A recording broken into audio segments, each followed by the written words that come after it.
Hey guys, just want to hit you up with another little video I'm working on this weekend.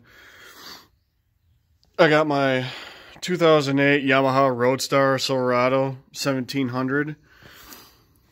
I'm having the false start, hard starting issues, so I'm in the process of replacing the cables and upgrading to 4-gauge cables running all the way up to the starter. And while I was at it,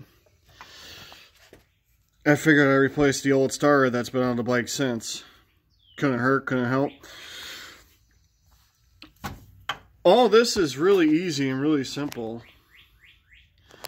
There are these two bolts, this main oil return that runs up to the heads, and then your main power wire that goes to it. It's a 10 mil, and these two are 5mm Allen heads. And just jiggle it back and forth, cock it back and forth, and pull out. And the same way going back in.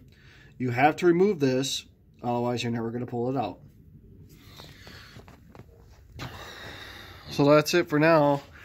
I'm going to start removing the main power cables, trying to figure out how to rehook this back up with the new gauge cables to the start, so I have all the starting amps in the world.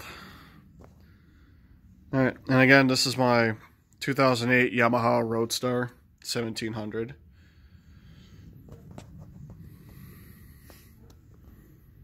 Yeah.